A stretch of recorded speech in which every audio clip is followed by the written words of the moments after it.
Welcome to Film Strip, movie reviews presented by Continuous Play Podcast. These podcasts are spoiler-filled as we discuss the plots, characters, and themes of the films in review. All content used or discussed in these podcast episodes is the property of the respective owners and used under the Fair Use Act, Section 504, C2, Title 17. Welcome to Film Strip. I'm Jay. I'm Ron. And this is our review of GhostBusters 2016, starring Kristen Wiig, Melissa McCarthy, Kate McKinnon, Leslie Jones, Chris Hemsworth, Andy Garcia, Cicely Strong, Neil Casey, and a bunch of cameos. Directed by Paul Feig on a $144 million budget, 27 years in the making. We don't have any box office info because, Ron, this is the fastest turnaround on a podcast Continuous Play has ever done in 6 years. You and I are recording this on Thursday night, premiere night. We both just got out of theaters to see this. And if people follow us on Instagram, the burning question is, do I owe you money for a ticket? Yeah, well, it would be a spoiler if I gave you the answer now, so I think you should wait and find out at the end of the episode whether or not you owe me money. Yeah, we did. You know, it was very, I'm talking this week, folks, that I said, maybe we ought to do that one. Now, just a little history here. If you've been with us the entire 6 years, thank you, by the way, for hanging in there, because it's been a real journey. Back before this podcast was called Film Strip, back before there were popcorn ratings, back before I even knew Ron existed on this earth, Anna McCoy and I released the very first retrospective series on the show of the two Ghostbusters films. And Anna, of course, retired from our podcast in 2014, went out on a couple of high notes with those Footloose reviews, but those were the first ones we ever did. And, I don't listen to this podcast. I don't listen to my own show because I have to record it and edit it and all that stuff. But I went back and listened to those two shows. And, yeah, they're a little rough and we're new at this and all this. But we had some good discussion and fun on that. And listening to those, because I knew I was going to go see this one way or the other, I was, at work, working late, listening to them, and I was like, I wonder if Ron would be down for this. And so I texted you with a proposition of, I will buy the ticket if you will go, but you were totally in for it. And that was what was fun for me. So it's been, this movie's 27 years in the making. I guess this podcast was 6 years in the making, though we whipped it together in about 3 days. Yeah, it definitely is a really quick turnaround, and I'm not used to it. I look forward to us making many, many mistakes and getting things out of order and just generally putting our collective foot in our mouth. I don't know that we're going to do it that bad. I think we've learned how to do some of this through American Ninja Reviews and some of the other things we've talked about through the couple of years you've been on the show. But I will go ahead and say now, if anybody's listening to this and you haven't seen it yet, if you haven't already been spoiled to death on it, you haven't read all the Reddit and other Ain't It Cool News hate and everything else that's out there about this movie, and I shouldn't say that because some of those guys are pretty fair to it. We're going to tell it all, but we're probably not going to go chronologically through it because there's no way to do that in what is amounted to about 35 minutes of distance between seeing it and putting recording down. But just to remind folks, in case they don't want to go back and listen or haven't listened to it, I love that first Ghostbusters movie, as shouldn't be really surprising depending on the way I rated things. If we were to give it popcorn ratings nowadays, I would give it an extra large. That second one, Anna and I were both really harsh on it. And if you listen to that show, I gave it the equivalent of a small popcorn. I will say now, in retrospect, I guess I'm getting soft in my old age. I would probably give it a medium popcorn and say it's that frustrating kind of middling medium because it just fails overall, but there's something there. But enough about me. I want to get real quick your thoughts and reviews on the first two Ghostbusters film before we do get into this new one. Well, I am decently a Ghostbusters fan. I really like the first one. But the one I've seen the most is the second one. Interesting. Yeah, because I think it was on VHS at my uncle's house, recorded off of television, or possibly duplicated back when you had to run your when you had to hook your VCR to your Betamax to get around copy protection, and then record from your Betamax back to your VHS. So I've seen the second one a bunch. I have no qualms about the original Ghostbusters being an extra large popcorn. It's a classic for a reason, and I actually am a big enough Ghostbusters fan to give the second one, which I recently rewatched, a large popcorn because I really enjoy it. The stomping Statue of Liberty just appeals to me on a very childlike level. Well, this movie's going to hit your sweet spot. So, I mean, if that's what you're looking for is slime and something large stomping through New York City, because we're going to get a whole lot of that. So, I'll say this about this, and I don't want to spend a lot of time on the controversy or what I call the non-troversy about it. I almost feel like a lot of that has been cooked up by the studio because they weren't really sure how people were going to go for this. I don't put that above studios to do that. As I remove my tinfoil hat. But I never thought we'd get this. And if you go back and listen to that Ghostbusters 2 review, I talk about what was the rumors of the next Ghostbusters film that never happened. And I ended up playing the Ghostbusters video game on Xbox 360. And I would recommend that to anybody who plays those kind of things. It's incredibly engrossing. Dan Aykroyd says that is pretty much the third film. As that it was all the mayor's idea, spoiler alert, and Alyssa Milano is in it, and the Ghostbusters essentially go to hell and fight their way back, which is funny. And it works. So you've got all the actors in there, you got all the voices. I mean, it's a ton of fun. I was actually surprised how much of that game is in this one, too, I feel like. There's, like, direct scenes that I feel like I played on that video game before. Yeah, I have never played the video game, but you sell it really well, and now I'm interested, so I may have to try to pick that one up used somewhere. You can find it pretty inexpensively used on Amazon or something like that. I mean, it's definitely out there. But I guess it's time to get into this new one. Before we do the plot summary, though, kind of going into it, what were your thoughts, feelings about it before you walked into the theater tonight? Well, I was expecting it to be mediocre to bad. I love all 4 women who were involved in it, and if you were to pitch me a female Lethal Weapon with Leslie Jones and Kate McKinnon, I'm on board with it. But the trailers never appealed to me. The trailers looked bad. And so that put a bad taste in my mouth even before anything began. And I like Paul Feig. I like things that he does with these people, but just the trailers themselves did not do the movie justice. I don't think. Hey, can I say right now, this is the worst marketed, best movie I've seen all year. And that's saying nothing else about how I feel about it. I had the same thought. I watched the one trailer that had come out, and I was like, eh? And then I paid attention to nothing else. I mean, there was article after article, people posting stuff, and I was like, it looks kind of... I even had a conversation with a friend today telling me we were going to do this, and he was like, I wish you luck. I don't even think you're going to get mediocre out of it. And I said, well, it doesn't look great, but I'll see. And halfway through the movie, I actually wrote that down on my phone for myself to remember it. I was like, this is the worst marketed, best movie I've seen. It's like they poor-mouthed their way into the theaters. It's such a weird way of doing things. And I think that's a lot of what the problem is, why everyone's so against this movie. I mean... of course, you could. Everyone's going to say, "Oh, it's just misogyny or whatever," but the trailers was a bad trailer is bad. Yeah, it's a bad trailer. Yeah, and even though it's got people I like, I mean, Leslie Jones has been the only reason to watch Saturday Night Live that isn't Kate McKinnon basically all year. And between those two, they're the two funniest people on Saturday Night Live in a long time. I will throw Cicely Strong in there as well. If you haven't seen it, folks, go back to the election of the second Obama versus Romney election, and when she's playing Rachel Maddow and Kate McKinnon is S.E. Cupp, that's a hilarious thing. It's on YouTube. Go check it out. They're both very funny. But I agree with you on Leslie Jones. She's the only reason to watch SNL right now. Yeah, and I also like Cicely Strong, but I don't know how you screw up a trailer this badly. It is a failure. I mean, it's one of the worst things I've ever seen put together to try and sell a movie.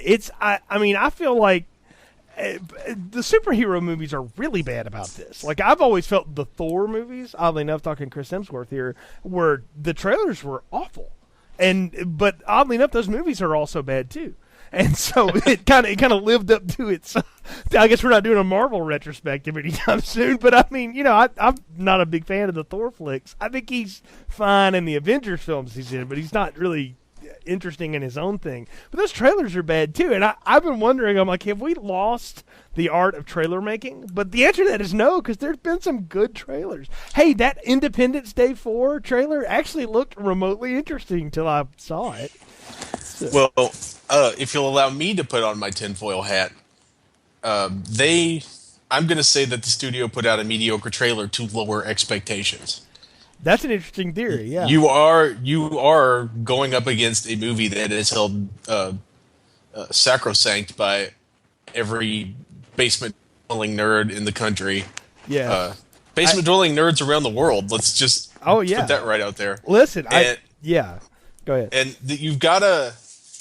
I think that was their way of tempering expectations a little bit, because I mean, you're not going to get the original Ghostbusters. They don't buy that much. They don't let movie stars have that much cocaine these days.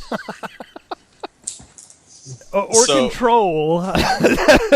Though I would argue if a third of the dialogue that these four use was ever on a page, or if it was Leslie says something snappy, Kate acts weird, and Kristen and Melissa look really uncomfortable, because that's kind of the whole direction of it as we get into it. But yeah.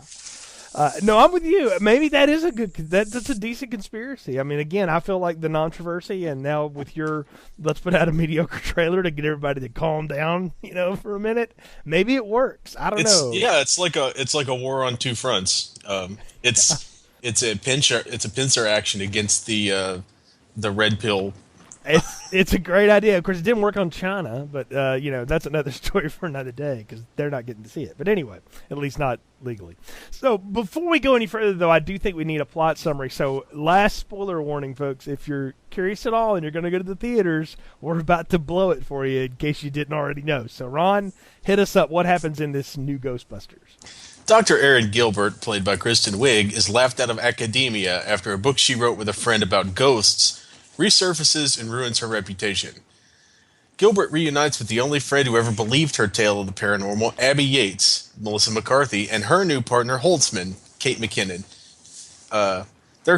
They come together to investigate a report of a haunted mansion. As it turns out, there's more than just one ghost out there, and a vengeful dork named Rowan, played by Neil Casey, is planting mysterious devices to bring ghosts into the living realm. After investigating a subway ghost, the Ghostbusters find their fourth member, Patty, Leslie Jones, a subway worker with an encyclopedic knowledge of New York history and also access to a car. After plotting the ghost sightings, the four find a meeting place in the Mercado Hotel where two ley lines intersect. And if you don't know what ley lines are, I suggest you go to your local RPG nerd and ask them about rifts. Turns out, Rowan is using the ley lines to tear open the fabric of space and time and unleash ghosts on New York City to get revenge on a world that never accepted him. It's up to the four Ghostbusters and their crazy equipment to blast the ghosts, stop Rowan, and reverse the hell portal to suck all the ghosts back in. Along the way, they blast several balloons, get into fights with ghosts, and eventually blow away Rowan, who has taken the form of the familiar Ghostbusters icon. Abby gets grabbed by the disappearing Buster, and Erin throws herself into the portal to rescue her friend. As it turns out, the city's made-up tale of hallucinogens in the water supply isn't quite a good cover-up. As the four Ghostbusters take up residence in the iconic firehouse, the city salutes them with cutesy messages in skyscraper windows. Cue the credits and cue the stinger that sets up a sequel. And the dance sequence, Bollywood style. Which we're going to talk about that. But okay, I mentioned it at the beginning there, the cast list and a bunch of cameos, and we should just kind of run the list of them real quick. Okay, Bill Murray plays a debunker of paranormal activity in this, who gets thrown out a window by a ghost. We could probably just start at the beginning with the cameos. Yeah, they start right out of the gate. Go ahead. Well, yeah, because you've got Zach Wood, who's great who was great on The Office and who is great on Silicon Valley as a tour guide. Yeah, in a haunted mansion in New York, and he has a trick that flips a candle on the floor and makes everybody think it's haunted, and sure enough, the actual thing is haunted. Yep. You've got Ed Begley Jr. as the guy who runs the haunted museum. Get a great little play there with like, Ed's been dead for years. This is his son, Ed Jr. Yeah, which is funny because yeah, because Ed Begley Jr. and Ed Mulgrave Jr. Yes. You've got Charles Dance slumming it as Harold Fillmore. Hey, look, Charles Dance last died on a toilet being shot by a dwarf on HBO. There is no slumming it for this man. Okay. Okay, that's fair. And I also believe he was in the Full Monty. So yeah, yes, he was, and he was also the evil villain with a weird glass eye in Last Action Hero. So don't tell me. And my dear brother Noopsy, how dare we forget? So where we all met Charles Dance. But yes, he's the head of the physics department at Columbia, and I will tell you, he pulls off the stereotypical prick academic very well. Oh yeah, definitely. You've got Steve Higgins of Tonight Show with Jimmy Fallon as the dean of the college, in quotation marks, where Abby and Holtzman work. That is a college that advertises like on YouTube or something. That's a total riff on that, which is hilarious. But yeah, the Kensington Institute of Learning or something like that. Yes, you've got Nate Cordry as that graffiti guy, who is some relation to Rob Corddry. You've got Bill Murray, of course, playing Martin Heiss, the skeptic, the aforementioned skeptic. You got Aykroyd playing a New York cabbie who ain't going to Chinatown and ain't afraid of no ghost, who's hilarious in that 2 seconds that he's on screen. You got Ernie Hudson is Patty's uncle, who she basically rips the hearse away from. You've got Ozzy Osbourne as himself. Yes, asking for Sharon, who most assuredly is not coming to his rescue, by the way. So. Yeah, and you've got Matt Walsh as one of the Homeland Security agents, who is great on Veep. Yes, he is. Playing almost the same kind of role. Yeah, essentially the same guy. And of course, you've got Annie Potts as the desk clerk of the Mercado Hotel. Yep, she's in there. You've got Andy Garcia and Cicely Strong have roles as the mayor and I guess the mayor's assistant, who is like at his side at all times. So maybe she's his wife too. I don't know. But they're sort of extended cameos throughout the film, but they're hilarious. Yep. And you've got Sigourney Weaver shows up at the end. Al Roker shows up because of course he does. Can any movie in New York be made without Al Roker in it? I almost think it's like in his contract that if you're going to shoot in Times Square, Al must have a scene in your flick. Well, I mean, if you can get Al Roker and the whole Today Show for Sharknado 3, surely you can get Al Roker for Ghostbusters 2016. You'd think, right? Yes, and is that the list of the cameos? I think that's the biggest ones. Those are the ones I think everybody's going to know. There's probably other people that we don't know because I'll confess now, I don't watch SNL, but I feel like there's a lot of other ones. Oh, Michael McDonald from Mad TV is in there. Oh man, he got old. Yeah, he just I think he just stopped dyeing the hair. I think it's been white and gray for a lot longer than we think. And I'm not talking about the singer of the Doobie Brothers, by the way, folks. If you don't know who I'm talking about, but yeah, no, he's funny. There's probably more that we don't know because again, we don't watch SNL. I don't think on a regular basis. So well, I do, but it's like people who are no longer on the show. Like I think John Milheiser's off the show. He was one of the students at that university. In quotation marks, where Abby Yates works. This movie, like the 1984 movie, is littered with improvisational comedians from the shows that still do that, which really is only SNL now that really does that. And I guess Whose Line Is It Anyway, but nobody watches that one anymore. So, and Drew Carey is not in this, or Greg Proops. So, which talk about a surprise. Yeah, really, that's a missed opportunity. But if it had been in Cleveland, Carey probably would have been there. But Al Roker gets the New York trump card, so that's how that goes down. But no, at least they didn't have to edit out any after the fact Jared from Subway cameos. This is true. Oh yeah, that would have been awkward. Speaking of Sharknado 3. There you go. There you go. And as I understand, have you seen? By the way, just a side note: if you haven't seen the advertisements for Sharknado 4, which is essentially ripping off the Finding Dory, Finding Nemo logo, I don't know how Disney's not suing the crap out of them right now, unless the conglomeration is so large that they're actually owned by the same thing now, for all I know. But yeah. I do. The one member of the cast, though, that I knew from nothing is Neil Casey. Who is he? That's a great question. I don't even know if I've ever seen that guy before. I mean, I'm not the best person at the whole "who's that guy" game, but let's see. Let me. I mean, apparently, like he writes and has been on Saturday Night Live. And he's done Inside Amy Schumer, which I don't watch, but he's been on that. And he was on Other Space, which Milana Weintraub does make a cameo going into the subway in this, so maybe that's why she was on that. But I have seen Other Space. I didn't know he was in it. So, I mean, I wouldn't have known him from anything. And I kind of feel like that's the odd part of this, because that character is so central to the plot that I thought they might have gone for somebody. Like, I'm surprised that wasn't Matt Walsh. Like, that would have almost worked better for me. But I guess they wanted someone that you wouldn't mind when he was off screen, because his character's around a lot, but he's not there because a third of the time he inhabits Chris Hemsworth. Yeah, which I guess is just a good excuse to let Chris Hemsworth dance and have some fun. Chris Hemsworth, I would just say it right now, steals the freaking show. This guy is hilarious as a twist on the dumb blonde. What if the dumb blonde was a man instead of a woman? And he takes the lenses out of his glasses because they kept getting dirty, so now it's not a problem. And it covers his eyes when he doesn't want to hear anything. I mean, he's just so stupid, but adorable at the same time. And Kristen Wiig like drools in front of him the entire movie, which is, I think, supposed to happen, right? Like it's funny. Oh yeah, which is really funny, and it's an interesting. It's kind of an interesting. I assume that's the interesting variation on the Egon and Janine flirtation, except this time the secretary is completely useless. Yeah, he is. They like at one point disconnect his phone. And he doesn't know the difference.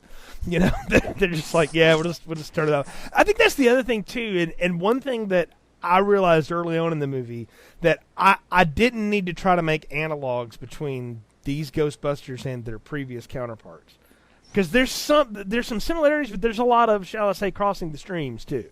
And really, what I noticed early on was that you had the real talkative one, Patty, which was Leslie Jones, who gets almost all the good lines between the four of them. You have Kate McKinnon, who's basically playing someone that's borderline insane. She's so smart, she's crazy. And then you have Kristen Wiig and Melissa McCarthy, who are known to be really over the top, and particularly McCarthy, comedians who are both playing it like very straight. And I thought, what a great idea, because you expect them to do crazy things and hijinks, and they get some of that, but for the most part, they're kind of playing it down the middle for this movie. Yeah, it's an interesting touch. I guess that, well, I like that because it allows, the more, Holtzman and Patty to be more dynamic, I guess you could say. Absolutely. I think that's the whole point, is to let them have room to breathe and do a lot of the other comedy, while Wiig and McCarthy are kind of, they're the ones that had a relationship before there was this instance, and so you can kind of buy it. You buy that they're sort of together there. Yeah, and it's great because Kristen Wiig's actually a really good dramatic actress, and Melissa McCarthy actually got her start like on Gilmore Girls and doing like dramatic TV work. Right. So they're definitely the two that have the most ability to play the straight characters, so to speak. While you've got your much broader comedian specialists to do the crazy stuff. Kate McKinnon is great, making goofy faces, and Leslie Jones is great. being Leslie Jones. Yeah, I mean, she is essentially playing herself. I mean, that's why I say that, Feig and Katie Dippold, who wrote the script here, and she's a writer on Parks and Rec, and that is a very funny show, by the way. I think they just kind of turned her loose and turned McKinnon loose, too, and just let them be the goofy characters they are. And this is the thing, is that McKinnon's the one that's the farthest out there, like floating around the planet of her own, you see. And Jones is the one that's got all of the groundedness, because she's like, she basically just invites herself into the Ghostbusters, because she's like, I know New York City, y'all in all this science stuff, and I got that covered. She's always talking trash. Her scene when they're walking through that theater chasing a ghost, where she's like, that mannequin better not be behind me. Oh, no, that's a room full of nightmares. Just hilarious stuff. And I'm laughing the whole time at her, because I'm like, that's the sign of a good director that just knows how to turn a comedian loose. I mean, Aykroyd and Ramis talked about that in the original Ghostbusters, was they just did things to try to antagonize Bill Murray because he was funny when they ticked him off, and so that's what they got the funny out of him. And I wonder if they didn't do the same here with Jones. They made her do like several takes of something she didn't really want to do, and then let her be herself, and it came out naturally. Yeah, she.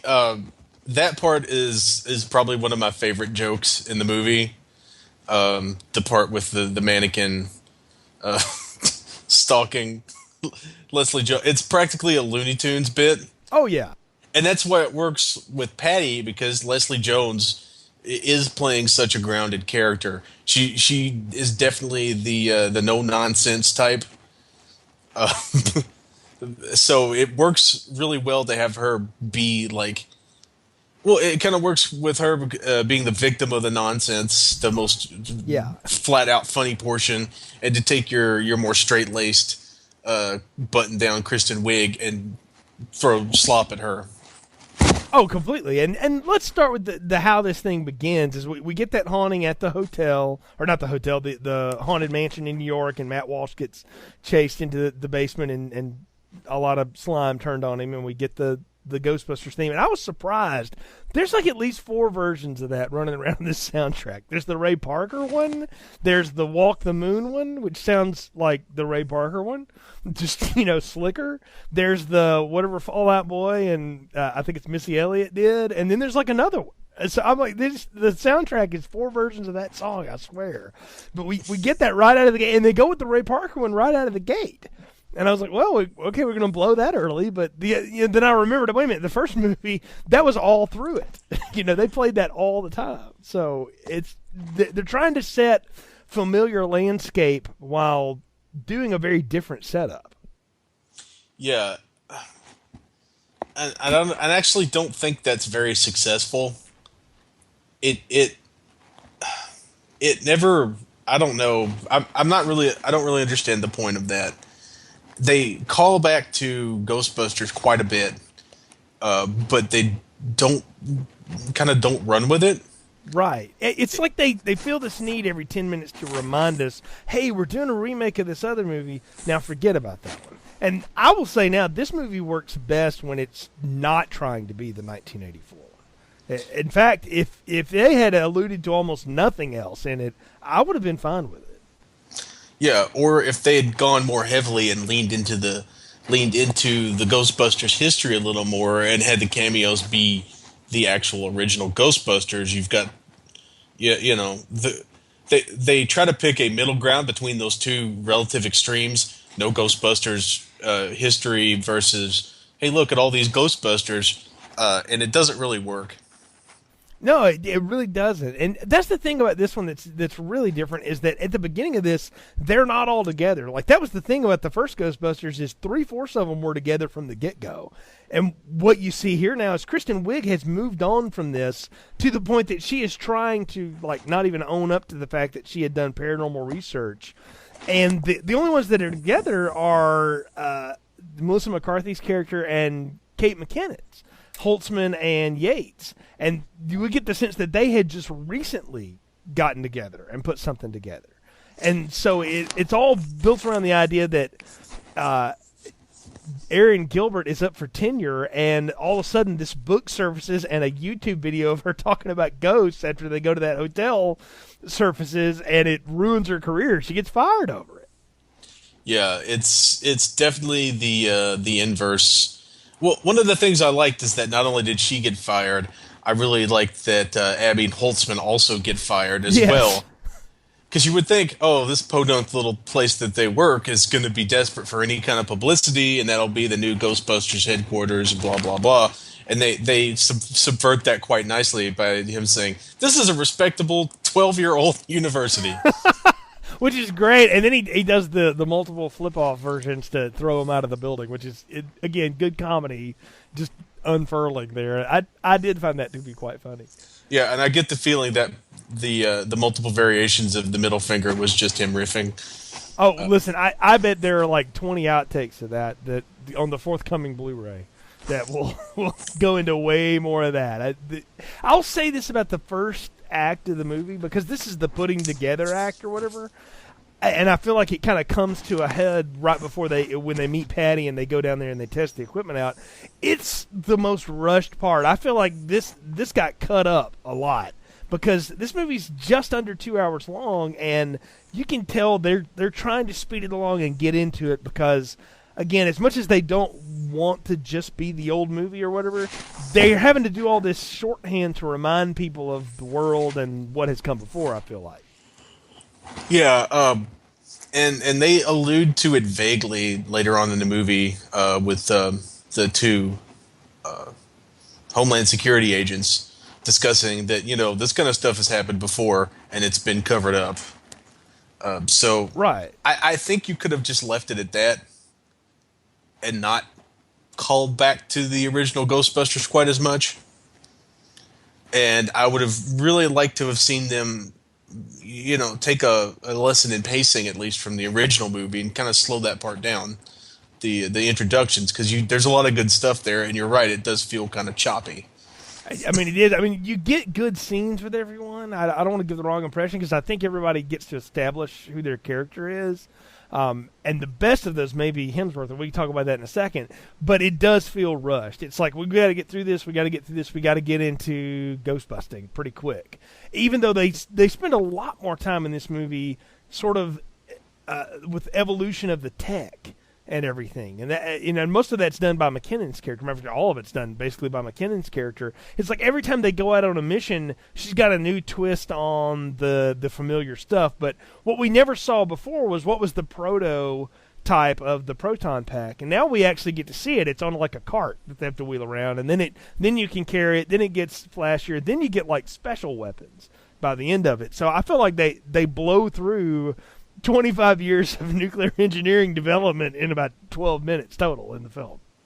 Yeah, and that's not really something that you get in the first movie. I think you almost think you didn't need the proton packs.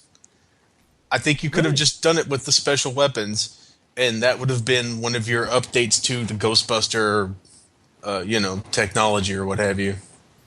That would have been interesting if they had taken that approach with it. If they had, by the end of it, got them all that. Because they do a great funny scene of they're looking for a place to hole up and do their research or whatever after they get kicked out of the fake university.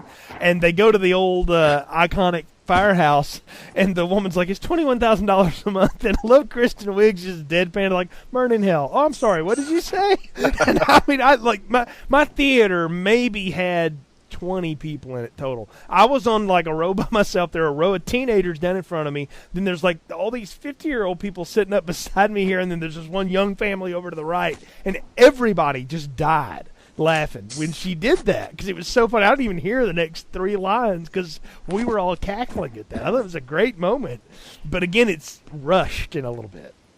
Yeah, that's definitely one of the biggest, like the two biggest laughs that I remember from the movie were that Kristen Wiig line that you talked about, and then the multiple variations of the middle finger. Yeah. and the way that just kind of built onto itself was just really funny. And I think the theater around me, we had probably about 25 people or so, and that was a really successful bit. No, it's great, but it does move us along pretty fast because the big thing they want to get to is this ghost in the theater. And I want to pause for a second here, though, because we do need to talk about Chris Hemsworth coming in here. I cannot overemphasize how funny the little job interview scene is and the faux sexual harassment that Kristen Wiig lays on him is in this film. It is the funniest bits in the film. I think he gets all of the good laughy lines because he's just playing dumb, which is weird to say that can be something that is continually funny, but he never gets old in this to me. Not at all. He doesn't. He doesn't really get old. He has a great face for deadpan dumb comedy. Right. It's the same kind of smile. It made me think of the smile that Brad Pitt has in Burn After Reading. Oh, that's perfect. Yeah, playing a similar kind of pleasant but dumb fella, and it seems to only get better once he gets possessed later on in the movie, because it's like, he's good at he's a very interesting kind of guy to watch. And it really is kind of funny to see the abrupt 180. Oh yeah, I mean when Rowan finally possesses him and takes him over or whatever, he becomes the bad guy for 10 or 15 minutes in the film. He totally owns it. I mean, in every way. I thought he was so effective of being able to flip the switch because he still has that kind of dumb wit and look about him, but he's so much more serious about his actions at that point. And Rowan gets a great line with it too. He's like, "This guy's making me dumber by the minute. Just by inhabiting him, I'm becoming dumber as a spirit. So no, I can't stay in here." And that's when he cuts loose and does the ghost thing, the ghost symbol that come to life, which is good, because again, if you want something to stomp through New York, there you go, Ron. So, because you're going to get that. But no, I like Hemsworth's introduction and his whole presence here, because he just kind of looms in the background. Sometimes he's just walking by and he just does the dumbest things. I mean, it's that whole, he's holding up pictures of him. One of them, he's like biting on the saxophone. The other one's got it by his ear. And it's like, which one says more a doctor, playing the saxophone or listening to it? And it's just, again, they're all looking at him like, you can't be that good looking and that dumb, but you, oh, bless your heart, you are. Yeah. And that's definitely, that was also, we stayed for the credits, and that was also the funniest part of the credits was just the variety of headshots of him. All of them shirtless, but with a stethoscope to be a doctor. Or my favorite one is where he's holding the power tools or the hand tools or whatever. And I'm like, what role was that for? So, because I think there's some drop line in there or something that he's an aspiring actor or whatever. That's how he winds up working for them, which is sure, why not? It's the other thing we'll talk about that dance sequence, I guess, when we get to the end. But when he freezes everybody and they're in Thriller pose, I was like, where's the dance sequence? And I'm like, oh, of course Hemsworth leads the dance sequence. I was waiting for them to start thrillering, but I'm gonna say this movie's budget would have been $190 million if they wanted to do that. I'm pretty sure Michael's people would have wanted to cut. Yeah. Oh yeah, definitely. So I guess they went with the cheaper, presumably Sony-owned Saturday Night Fever pose. I'm pretty sure Sony does own that. Yeah, I think that was a Columbia back in the day. It's been a long time since I've seen that one, but not a retrospective coming, by the way, folks. So just going to throw that out there. You mean you don't want to do a double feature of Saturday Night Fever and Staying Alive? You mean the most 180 sequels of all time? So maybe it's worth it. I don't know now that you mention it that way. But to be seen. I love the scene, though, at the theater, because it's like this is this respected theater, and they're hosting C-rate metal bands. Is that what's going on? And Ozzy? Is that what's happening? Yeah, that was a kind of a weird thing to me too. I don't know a lot of it's like Ozfest is in town. So yeah, but without any of the Ozfest supporting bands, it's just Oz. Yeah, I was like, wait, who was that? That band? That's got to be a fake band, right? I don't Behold the Beast or Mayhem or whatever they were called. Are those real musicians cameoing and making fun, or are those just actors pantomiming badly. It's got to be a fake band. I don't see how that's a real group. And see, that's what's wrong with this world today. Everybody takes themselves too dang seriously, man. Like, the fact that Disturbed wouldn't get up there and poke a little fun at themselves, or, Slipknot, somebody, like, we couldn't get anybody to get up there and do that? Come on. Oh, you couldn't afford Slipknot. There are too many people you'd have to get on stage. This is true. That would be like trying to get Guns N' Roses back together or something. But, I mean, David Lee Roth's probably not doing anything. I guess he's not metal enough, though. He's not Satan enough. No, he's on tour with, I think he's still on tour with Van Halen. I think they're still kicking around. They're still going around. Well, I know they're not on tour with Gary Cherone, that's for sure. Guns N' Roses are touring around, too. But, like, it made me think of how in one of the Ace Ventura movies, and this is a really weird tangent, but they got Cannibal Corpse to come in. And, like, Ace Ventura's, like, negotiating his way through the crowd, and, like, Cannibal Corpse is actually playing Cannibal Corpse songs. And if they could get Cannibal Corpse for Ace Ventura 1, I think, surely you could have found, like, you could have gotten a real metal band of some sort. I really thought that might have been a real metal band, but I guess it's not. So, but I do love that the ghost gets loose after they blow the mannequin up and starts going through the crowd, and the metal band just, like, the front man just goes with it, like, yes, the power of metal, we've summoned the devil himself. And the demon looks at him like, man, that ain't me, I'm from Buffalo. I mean, it's hilarious. Well, no, that's the flying gremlin from Gremlins 2. That's what that was. I was gonna ask you, what are they ripping off here? Because I know I've seen this thing somewhere before. And you mentioned before that this felt like a cartoon. I was getting like a Scooby-Doo vibe off of so much of the ghost fighting, and not in a bad way either. Like I found the animation to be very clearly animation, but I kind of like the fact that it almost calls itself out. Now, see, I'm gonna disagree with you on that point. I didn't like a lot of the ghost design. I liked the initial ghost, the ghost daughter. The woman that spews all over Kristen Wiig. Gertrude Aldridge. I kind of liked that ghost. It felt a little Beetlejuicy. But I didn't like the big grand finale with all the just. The random floating specters. I wasn't crazy about that part. I thought the scene of the portal opening up over the hotel somehow looked worse than the 1980s Ghostbusters. Wow, really? Yeah, it looked fake. It looked like more fake than the original Ghostbusters. I'm not going to disagree with you that it didn't look photorealistic, that it didn't have some bit of realism to it, because it's obviously all computer generated and CGI and stuff. But I actually liked the fact that the ghost designs were so cartoony. Like, again, it gave me this whole vibe of what this film is going for, is that it's not trying to take itself so seriously. Part of the thing that really worked for me about that 1984 film is that it's a horror movie with comedians in it. So the funny is not written into it. It just happens because those are funny people in it, and they know how to make that funny. But it's a horror movie. It's kind of a tame one, but it's a horror movie. This movie is a comedy film with a little bit of horror sprinkled in it, and I'm okay with that. I actually thought the ghost design and the effects didn't take me out of it at all. It let me know I was watching something that was concocted to be a movie. I mean, I see your point, but I think the thing that left the worst taste in my mouth and what kind of pushed me over the edge was the redesign of Slimer. Oh, the going away from the ghost of John Belushi. Yeah, I could not get behind that new Slimer. He didn't have a tail. He didn't. He had a girlfriend. But the face was weird and unsettling to me.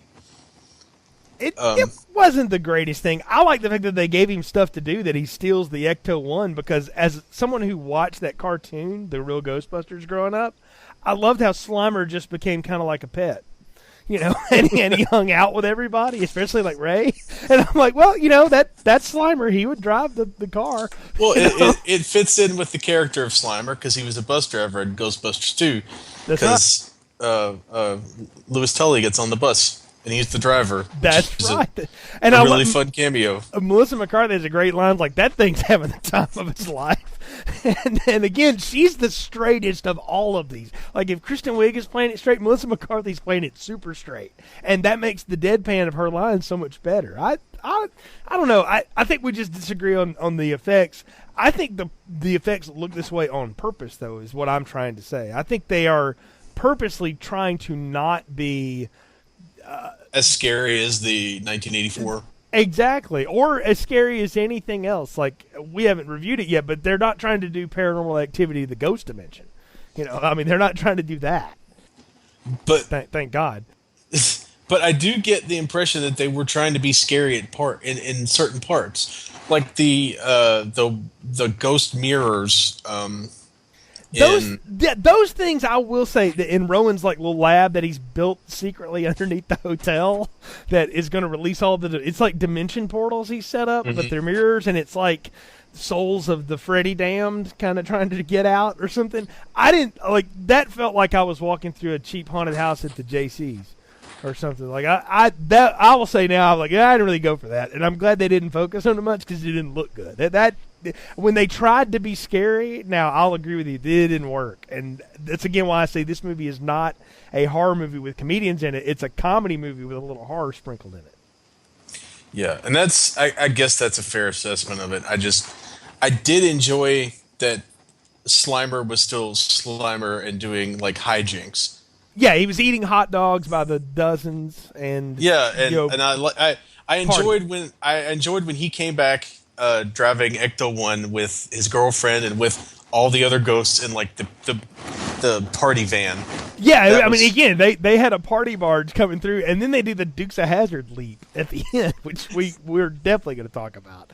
But the best part of the theater thing for me is when the ghost, which is again a winged gremlin essentially, lands on Patty's shoulders and picks her up, and like Kate McKinnon's like, "You've got to," and she's like, I'm telling you, I don't want to know. I'm just going to go back to my booth at the MTA, and this is all going to be a bad dream. And I loved how they took the thing down, and that's the other thing is, in the first movie they got to the whole idea was of the containment of the ghosts. In this movie, they capture one ghost. Like, the rest of the time, they use their weapons, if you will, to, like, destroy the ghosts. And I thought that was a different turn. It's almost more action movie oriented than trying to be a containment unit. Yeah, it ends up being like Neighborhood Watch.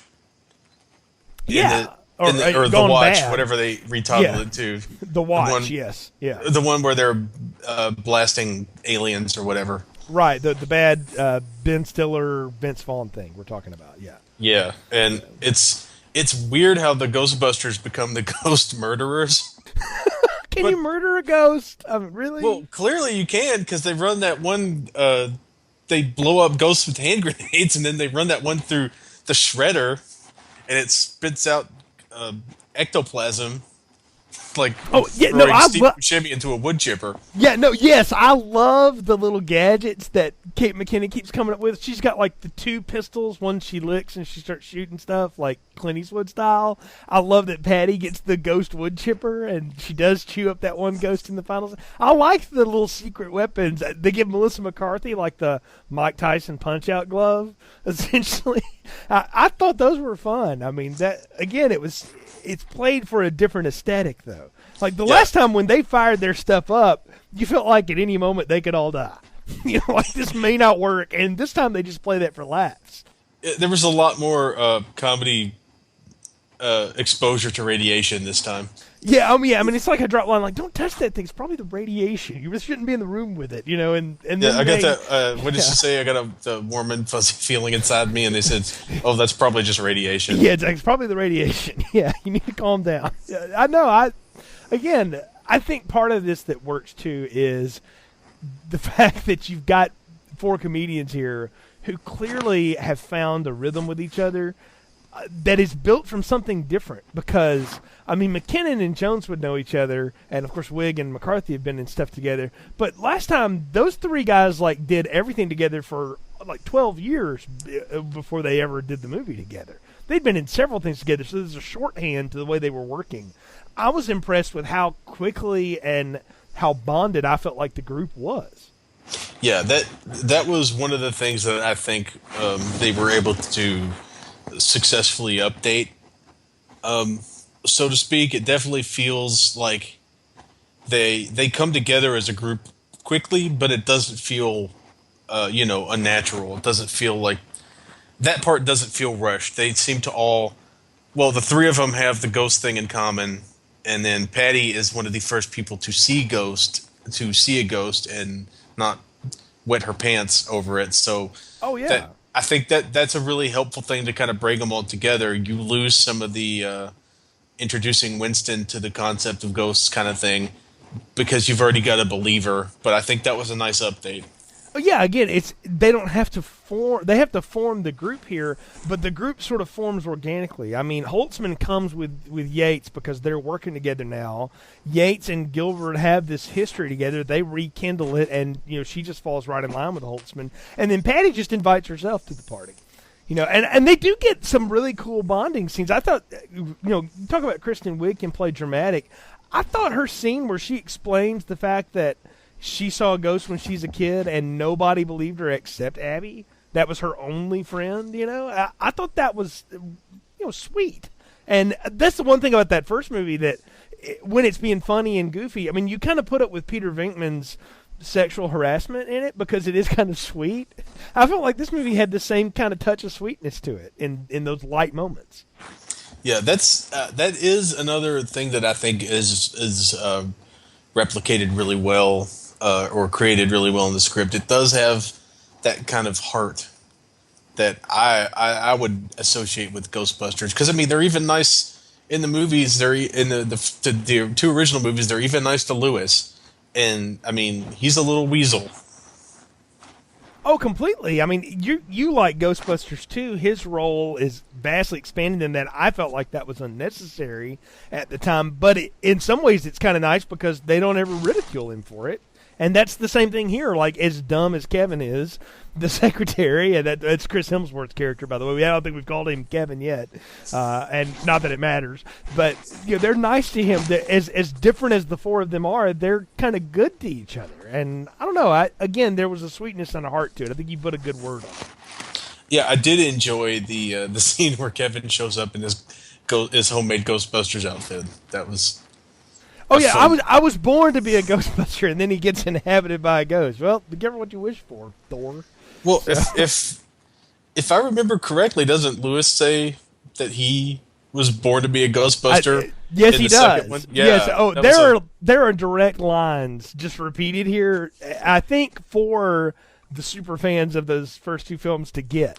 And you gotta walk a fine line when you do that kind of stuff. For me, in a reboot or a remake or reimagining, whatever you want to call this of a movie, because I feel like sometimes that's too much of that. Like, I'll just go ahead and say now, like Creed to me, which was essentially Rocky, but if he was a young African American man, I liked it for the most part, but there's a lot of repeated lines in that movie where I'm like, we didn't really need to do that again. Like, I've seen that a lot.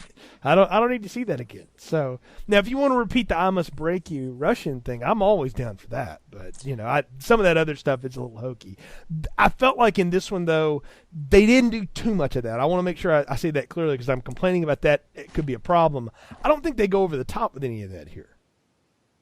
Yeah, I don't think it's over the top, but I think that if they had left it out completely, I would have also have been fine with that. Because it doesn't. I mean, at no point does this movie really feel like a Ghostbusters movie to me. It feels like a Paul Feig movie. Now that we will agree on, because I don't think a Ghostbusters movie has a formula that is identifiable. Those first two movies are essentially the same movie made a little differently from each other in a lot of ways. The plot almost works the same way in both of them. So I don't know that there was a ton to try and recopy here. And frankly, I'm really glad that the third act doesn't completely replicate that first one. Yeah. I just have to go back to the thing where I think if Paul Feig and Katie Dippold had made a movie like this and didn't call it Ghostbusters, I think that there would be a lot less uproar, and I think that it would have possibly worked better. I don't know.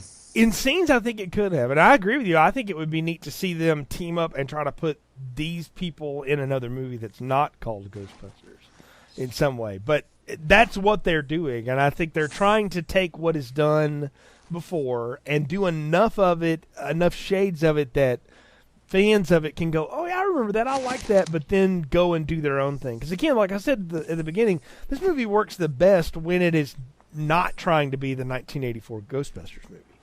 You know, it really does. When it does its own bits and has its own pieces, it works. Yeah, it definitely works a lot better that way. And I think if you were going to do like a movie that was more of a traditional, in quotes, Ghostbusters flick, you could have gotten somebody like I have no doubt that Edgar Wright would have like sawed off a leg to get his hands on Ghostbusters. Oh yeah, and that just puts in mind the idea of an all British Ghostbusters remake that I would think would be great, especially considering how old a city London is and how full of supernatural things it would naturally be in that kind of situation. It would have been interesting to see somebody like that take it and try to make it something else, like because Wright definitely has a style that's all to his own, and I don't disagree with you that this is a Paul Feig movie. You know, it's a Ghostbusters remake, but it's a Paul Feig movie. Good analogy here. Whether you like the Fall Out Boy and Missy Elliott song or whatever, that song's written by Ray Parker Jr. and Missy Elliott because she writes her rap for it or whatever. But it's a very different take. I mean, it's a Fall Out Boy song with that old set of lyrics, and I kind of feel like this movie is trying to do the same thing, which is why I think there was a lot of outrage about that song. I'm like, it sounds like a Fall Out Boy song, like a modern Fall Out Boy song, not their old, real rock and punk stuff. It sounds like the Michael Jackson tribute band that, what's his name, Patrick, wants Fall Out Boy to be. And it kind of works. So, yeah, I think that would be a difficult kind of line to walk, and it's not really a slight to say that it's not quite successful in that trying to feel like a Ghostbusters movie, but also trying to feel like its own separate thing. No slight. I don't know of a lot of people who could have. I can't think of a lot of people aside from like an Edgar Wright who could have pulled off something like that. The only way you could have done it, and I think Wright even would have done this, you would have had to make it a little more straight than even the first one was. Like, there's part of that first movie, I hate to keep going back to it here, but there's part of that first movie where it gets pretty serious. When they are in jail and they're kind of going through the maps and all that stuff gets kind of scary and spooky and weird. That's why I say, again, that's a horror movie with comedians in it. This movie never has that scene.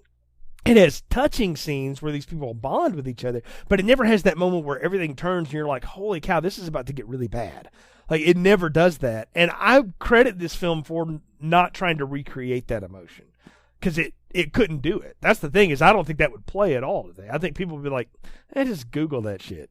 They don't think they would buy that type of play in this. And let's talk about some of the things that happen here before we get to the big climax. Bill Murray's character comes to check out their claims of this gremlin type ghost that they've caught, and I love the back and forth between Aaron and Abby, where Abby's like, do not open the nuclear disposal trap in our presences, please. Don't do that. And she's like, okay, and then she steps on it anyway. I'm sorry, I had to. And I thought that was great. That definitely that's a really fun moment, I think, and I think that's a lot. That's actually one of the more successful character beats for Erin, because she doesn't care about saving the city or doing the smart thing. She cares about saving her reputation. That's a big deal for her. Just as she says later on in the movie, she was Ghost Girl, and she doesn't want to be Ghost Girl anymore. Right, and that's the thing. She is constantly trying to salvage her career and her reputation, while the rest of these people are just enjoying being Ghostbusters. Like they totally embrace it, and she's sort of the last one to embrace it. It's not until she shows up with the Chekhov's Swiss Army knife to pop the Stay Puft balloon that's landed on the other three that we kind of see her embrace that. Yeah, and that was that's kind of an interesting way to go about that character. The only part I think has the weight of the original Ghostbusters movie, like you were talking about, was when Erin goes to confront the mayor and tries to get Andy Garcia to evacuate the city. She gets to have a good Kristen Wiig freak out, and then immediately after that, as she's walking through the town, it kind of feels like she's saying to herself, she's got that kind of expression on her face that seems like she's saying to herself, well, I guess now we all get to die. Well, there's two things in there. She drops a line on Andy Garcia, which, as a fan of this series, just made me just chuckle out loud. She says, "Don't be the mayor in Jaws," and he's like, "Don't you dare compare me to Murray Hamilton." And I love that because he's totally being the mayor in Jaws. And then she has the Roy Scheider, Chief Brody in Jaws 2 moment where she realizes, I've been fired. The shark's going to eat my kid. Screw reputation. I got to go kick some butt. And I think she does that right there, and I don't think that's a mistake at all. I love the call out to that, and the fact that she has that same character turn. Because you're right, she's running through the streets trying to tell everybody to get out of the city while the ghosts are basically attacking the city, and she realizes I got to go get my stuff because it's screw reputation. It's time to get some work done. Yeah, I like that part, but the thing I think that made me laugh the most was when she says the Jaws line and Andy Garcia just blows up. Oh, it's great. That made me laugh so much because that makes me feel like this is not the first time someone said that to him. No, I love it. Yeah, I do love that. And it would have only been capped off better if Cicely Strong said, down, down, down. You're not Jaws. Like she had, because she almost is kind of doing that, like she's patting him on the shoulder. And I'm like, who are you? The assistant? Are you the mistress? Are you the wife? What are you? It doesn't matter. But she's, it's a great moment. Because Andy Garcia, when he freaks out, is great. He's pretty much playing the same character that he was in the Ocean's movies. He's just the mayor of New York now. And I love his whole thing is like, I don't need this bad publicity, so we're going to arrest you and we're going to talk crap about you in front of the public, but behind the scenes, we like the work you're doing, And I'm like, that is total, yes, the government nowadays, and how people feel about the government is that they denounce things that they secretly are funding. And I really enjoyed the part, the throwaway line in that made me laugh the most is when Cecily Strauss says, fake arrested. Oh, also we had your car towed. Real towed, not fake towed. Yeah, no, they're like, what? Yeah, I know, it's so, you talk about somebody that can deadpan humor. That woman's whole shtick is that, I think. So. That's a great setting, and that general attitude and the way they approach the Ghostbusters this time, I think, is one of the modernizing updates that works really well. Oh, and yeah. it also adds fuel to the fire that this is not the first time this has happened, and this is not the first thing Mayor Andy Garcia has swept under the rug Jaws style. Oh, of course not, right? And that's the thing is, New York in 1984 is not the New York that we know now. The post-Giuliani New York that's clean and, relatively safe and stuff like that, and a place people want to go. New York in 1984 was a place nobody wanted to be, except people from New York. Now it's a tourist trap, so it is the town. It is Amity. Yeah, just the world's largest Amityville. Or Yeah. Amity, not Amityville. Yeah, wait a minute. We're wrong series. Yeah. Although he may be covering that up too. We'll tie it back to or faking it for publicity, for all we know. Yeah, but that's that just makes me think that like under the city somewhere there's just like a hive of chuds. Well, if you're to believe Ghostbusters 2, that it's a bunch of pink slime, running around and saving everybody, which we'll be getting to the slime under the city later on this October, Rod. But little Friday the 13th tease for you folks. But, I love the thing that sets up the final act here, though. They go to confront the Rowan guy because they basically figure it out through Google, that it's this sad loser. And Melissa McCarthy gets a great line. It's like, it's always the pale ones, or whatever. When she's standing next to McKinnon, who looks at her like, excuse me? Because she's, opaque almost as a blonde. And they go to, and he electrocutes himself. He kills himself as part of this thing. And they're like, well, that's kind of a weird way to go out. And what it was is his plan all along was to become a ghost. We see Erin that's another character turn for her, is she finds a copy of their old book in his possession, and she starts reading through it and realizes that he basically built his plans for the city with the ley lines and all that stuff off of what they had written about paranormal. So I think that's part of her turn too. She realizes ultimately this thing I have tried to bury from my past, I am ultimately responsible for a lot of what is happening here, indirectly, even if, and she takes responsibility for it. Yeah, I think you're right. I think that is a really good character turn, and I think that's one of the other legitimately creepy scenes in this movie is when she's flipping through that book, and it gets increasingly, it gets increasingly creepier. It gets increasingly more like a cross between Ed Gein's journals and the Necronomicon. Right. Yeah, he draws himself as a giant monster with fanged teeth, leading the ghosts through the city to sweep up humanity as garbage and just sweep them all out or whatever. And I'm like, man, this guy's he's pretty freaky and serious about his plan here. And I love how she's the one that figures out that, yes, that was his plan all along. And the first person he inhabits, we talked about him taking over Kevin. He takes over Melissa McCarthy in the bathroom for a few minutes, and she gets a great line, turning her head around Exorcist style. And I think Patty, Leslie Jones gets some of the best comedy in that moment because, again, I missed a lot of dialogue because the 40 of us in the theater were just cackling the whole time. Yeah, that was really one of the biggest, another big kind of laugh scene is when her head turned all the way around and you got that great reaction from Leslie Jones. Yeah, and the Ghostbusters, or three of the Ghostbusters, everybody but Gilbert, are marching through the city streets as this dark cloud has taken over everything, and all these ghosts are starting to come out of that hotel. And that reminded me a lot of the video game. There's a big scene early on where you're marching through the streets of Manhattan, cleaning it up a little bit at a time, and some of those ghosts make an appearance again, and you get close to their big showdown, and we get the moment where police and Homeland Security show up, and Rowan just freezes them all, as we said in Saturday Night Fever pose. And then he unleashes all of these, are they supposed to be from the 20s or something, or King Kong era New Yorkers? That it's like a carnival of pirates, and it's the fog rolled in, and the Ghostbusters had to fight them off. Well, there are some pilgrims. Yeah, they did talk about they killed a pilgrim. Yeah, and there's also some sort of ghost parade. Yeah, it's a carnival, it's a circus. Again, the fog. You've got all of this there, and you also have Gertrude and Gremlin Ghost making appearances to get slayed again, because every one of these three Ghostbusters gets a moment where they get to use their weapons to do some ghost kills.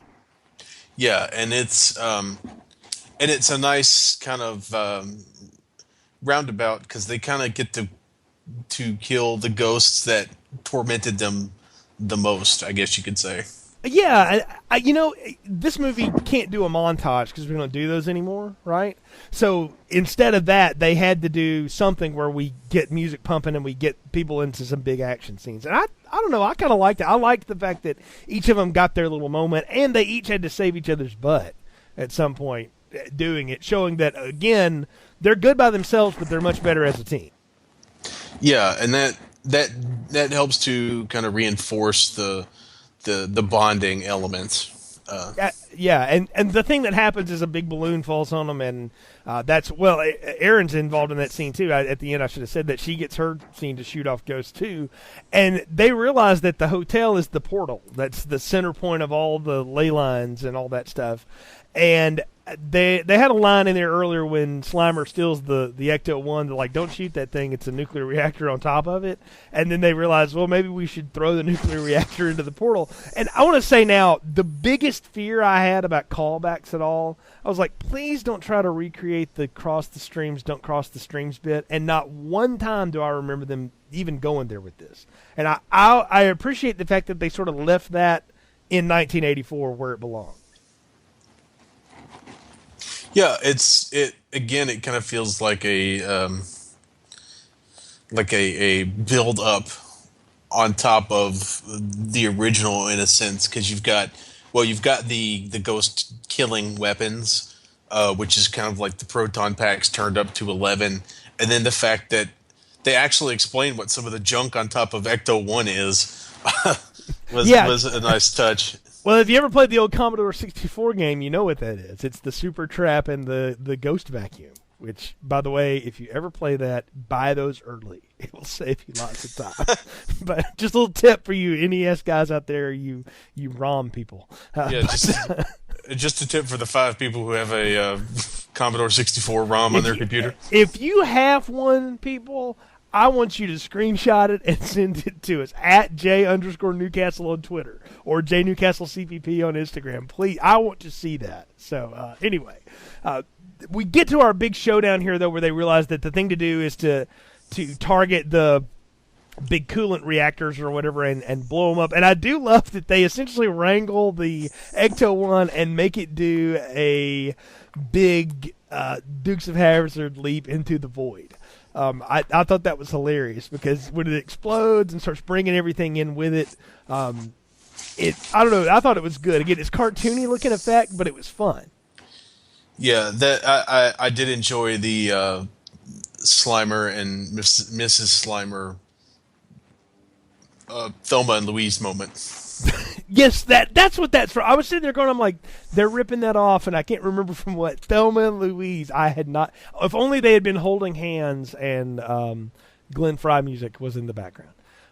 Maybe that would have worked even better. But yeah, they are certainly going back to that moment. But the thing is that the Rowan ghost, which has become the ghost symbol. They called him Buster. I didn't know it had a name till you said that. I called him Buster. I don't think they ever gave him a name, but I like it though. I think we're going to go with it. So, all right. I like it. If that comes back in the second movie, we know they listen to our podcast. We will know. So that they're on top of it. Well, maybe we need to wear thicker tinfoil hats if we want to believe that. But I like the fact though that the Rowan Buster ghost is like wrangled a little bit because they basically create a huge ghost trap out of that, which is a cool idea. But that's not enough to bring him in. And again, if there's any more, let's not make this a female empowerment movie, but let's make some fun of that. The 4 of them shoot the ghost in the ghost balls to make him sort of let go and get drugged into oblivion, which I did like. I'm not going to lie. And it's probably because Leslie Jones does. You did want us to shoot him there, right? Because they all sort of instinctively go for it. Yeah, that scene wasn't as bad as Reddit led me to believe it was. See, I'm glad I stayed off of Reddit. They even make jokes about Reddit in this movie. I think some of these scenes where they're making fun of comments in social media. Oh, that's definitely a reshoot. Yeah, they were like, no, we're totally going to roast those people. Even Charles Dance, I bet Charles Dance doesn't even know what Reddit is. He's like, what is Reddit? So whatever. How much am I getting paid for this? So. How many zeros? Fine. So, and he just goes on with it. But no, I do like that he's getting wrangled in. But he grabs Abby, who pushes one of them out of the way, and Erin has to think on her feet, so she does the Die Hard jump with a tow cable into the abyss, and we get another cheesy and sweet moment. But I did like the fact that she would have to go drag Abby back out of the abyss. She wasn't going to just let her go again. Oh yeah, definitely. That's it. Also, kind of made me think of the crap. What's that movie with Craig T. Nelson?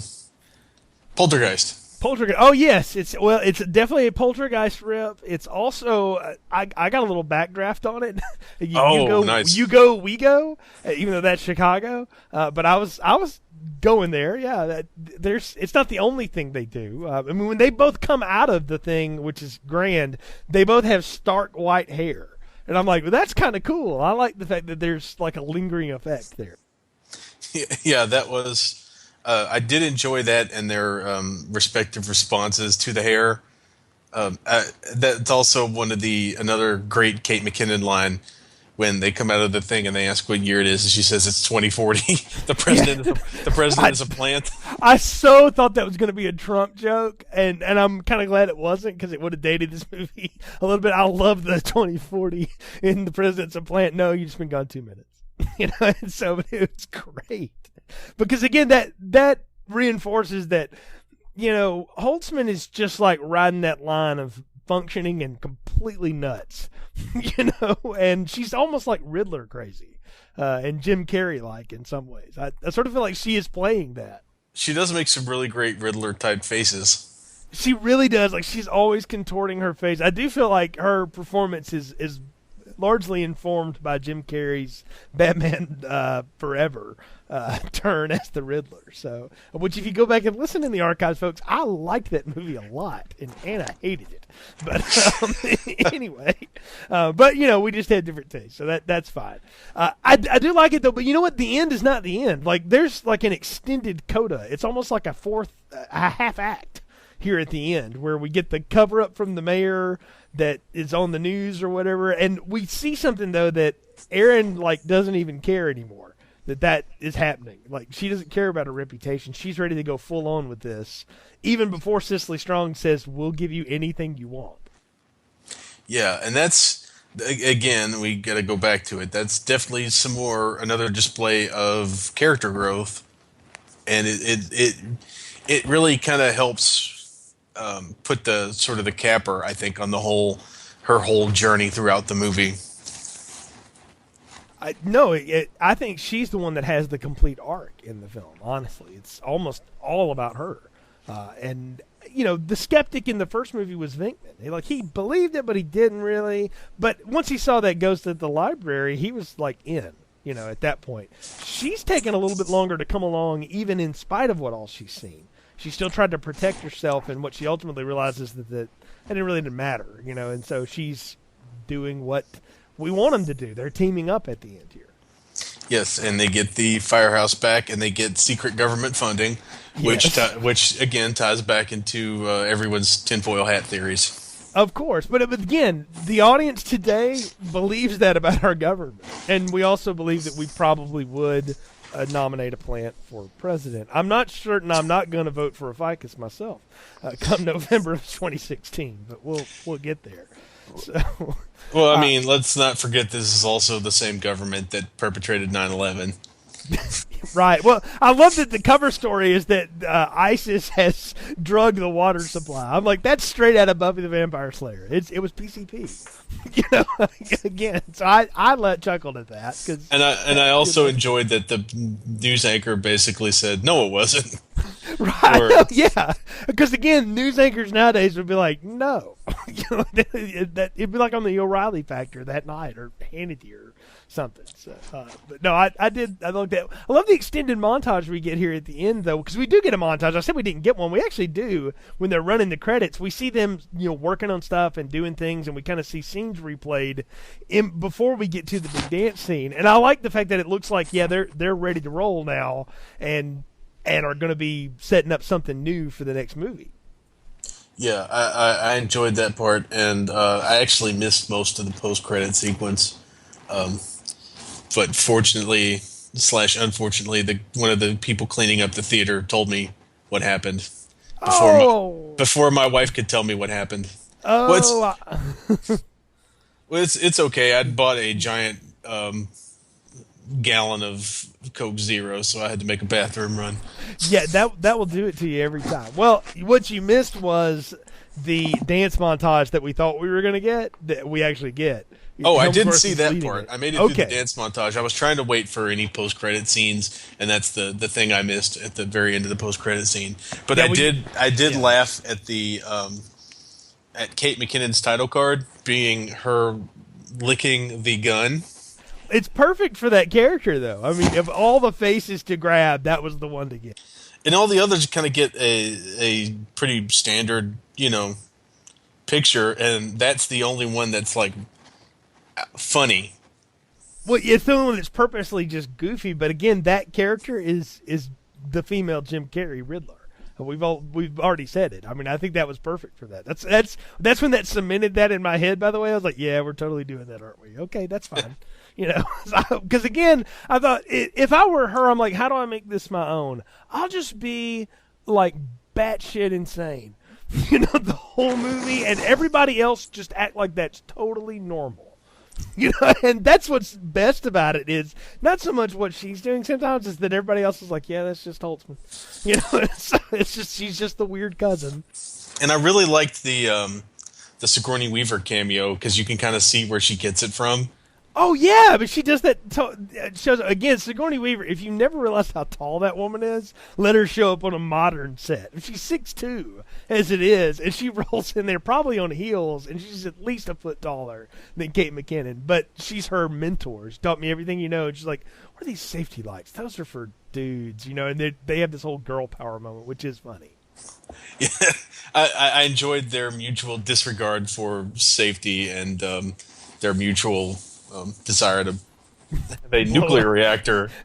Yeah, blow things up. That's what they live for, clearly. So, the final sting, though, is the best one, where they're working on stuff in the lab, and Patty Leslie Jones is listening to voice tapes or whatever, and she's like, "Who's Zool?" And like literally, the 10 people that were left in the theater all went, "Ooh!"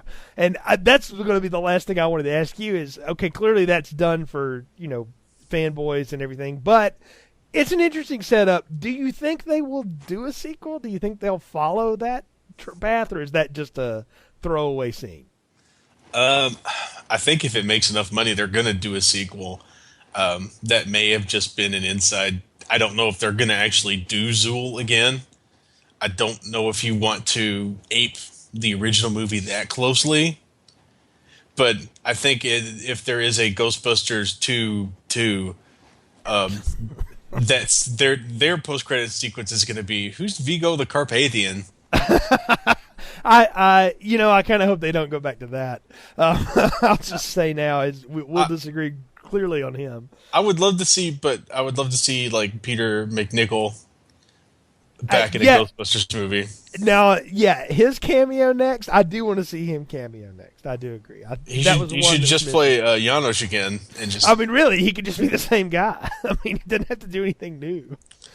Because he would be running around still somewhere. So, but I kind of hope that's just a throwaway sting. That it's not a Marvel thing where they're trying to actually connect any of that. Because again, this film has done so much to try to say we're going to pay homage to all that stuff, but we're going to go our own way, and I feel like they've now set them up to be able to go their own way again if the box office is there. I agree with you that that's going to have to come through, and who knows? I mean, again, we're recording this, releasing it as this movie releases, so we don't know what kind of money it's going to make. We'll have to see in the coming weeks and months. Well, sure. The fact that it's not playing in China is really going to hurt it. No, I do agree with that. That's basically that's basically the second most important box office in the world after the United States. So I don't know how you can push something like this through the Chinese censors. I don't think you could, and I see now that is going to be a problem. I wonder how they'll try to make up for it if they can, because I don't know if there's any way you could recut it to make it work, based on those Chinese censorship laws. But maybe a video game. Maybe so. Well, there is one supposedly coming out with this, so we'll have to see. But if people will do that at the rate that they downloaded Pokemon Go, only if they could have worked that in there somewhere. But I guess that just happened, so they couldn't shoot that. They'll save that for the next movie. There'll be some sort of app that turns a phone into a proton pack. I fully expect about 6 other ones to beat them to it, but you're not wrong that would be the way to do it. Well, I think we're at the point of the podcast, Ron, where it's time to give final thoughts, recommendations, and popcorn ratings. So what are yours for the 2016 Ghostbusters? Well, I went in expecting it to be awful, or at least not funny, and I was pleasantly surprised to find out that it was both not awful and at parts pretty funny. I have to, really say that they did. The casting is great. Can't argue with that. I enjoy the fact that you've got 3 relatively grounded characters, and then the literal wild card in Holtzman. And so I would give it like a good solid medium popcorn to a large popcorn that needs more butter. Which is my tortured way of saying it was good, but it could have been better. And I think that if they do come back for Ghostbusters 2, that I think that if they can avoid aping the original Ghostbusters quite so much, I think they can really do something with it. It's so hard to be the remake, reboot, reimagining of something, and to try and straddle the line between paying homage and doing something on your own. I think about Rob Zombie's Halloween when I was driving here to talk about this, and these movies have nothing in common other than they are both doing that. But the first 2/3 of that movie for him were the parts he was most interested in, you could tell. And then the last part of it where he just kind of remakes Halloween, he sort of fast forwards through it and the greatest hits, and then that's it. And in a lot of ways, I feel like that movie falls apart because of that. Because there's part of it you can tell that the director's clearly not interested in. Here, though, I feel like Feig is in control the whole time, because I've said it 20 times in this podcast, I'll say it again. He was not interested in making a horror movie with comedians in it to see if they could be funny. He was interested in making a comedy movie and sprinkling and peppering a little horror in it with people that he thought he could get to work well together, that did work well together. And in large part, it succeeds. I think I feel strongly positive about this movie in a lot of ways because I went in with no expectations.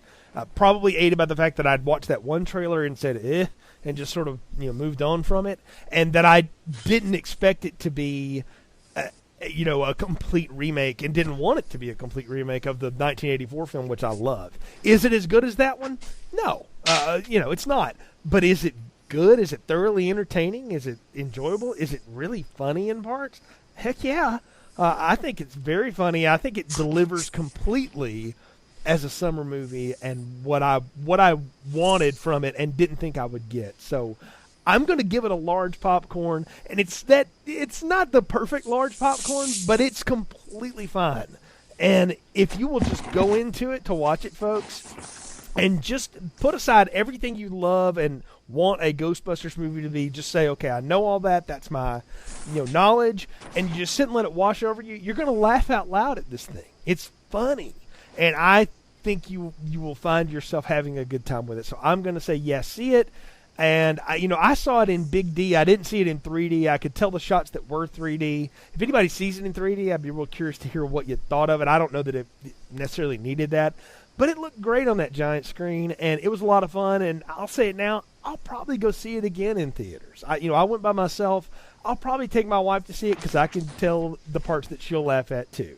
And so I give it a large popcorn. I think it's a very fun film and mostly works for me. I really laughed at the Annie Potts cameo. Oh yeah, no, that was great. Yeah, what do you want? We get that. So it's just get that freak out of here. So it's great to see those kind of things. And you know what? Cameos in movies, something most of the time I'm like, don't need them. I thought these were all done pretty well. I was pretty down for the onslaught of cameos we got. I get the feeling that Bill Murray said, "Yeah, sure, I'll do it if you kill me." Yeah, exactly. Or maybe I won't do it unless you kill me. And because there's all this that they had to sue him to get him to do it. I don't buy that. I bet that he did say, "Yeah, but I'm dying. I'm Han Soloing in this one." So, well, that's just going to set up for Ghostbusters 2 when he shows up as a ghost. no more cameos from the originals. I did say though, nice touch to say for Harold Ramis at the end of this, because I was like, you know what, I've seen a lot of Ramis movies. I think he would approve. I think he would have enjoyed what was done, and so the movie works for that. So, folks, thanks for joining us on this super fast edition of Film Strip. You can find all of our other episodes on our website, continuousplaypodcast.com/movies. Subscribe to us on iTunes. Hook up with us on social media, too. You can follow me on Twitter at J_Newcastle. Ron is at Hollywood Ron. And you can find us tweeting about movies we see and the podcast and lots of other stuff all the time. You can also check out Ron's work over at Den of Geek. If you're a fan of Walking Dead or, goodness gracious, what else do you review over there? Game of Thrones, everything, right? Yeah, Walking Dead, Fear the Walking Dead, Game of Thrones. Your wife does the Screen series that's on MTV now? Yeah, I do Preacher, also on AMC. I basically cover all the AMC shows. Yeah, you're an AMC super subscriber. So, but no, all that stuff at Den of Geek, folks. Check it out there. And hey, hook up with us on Facebook. Let us know what you think of the film. We appreciate your support. We have got a ton of cool stuff coming up for the Shocktober. What I call extended Shocktober. It's pretty much all fall.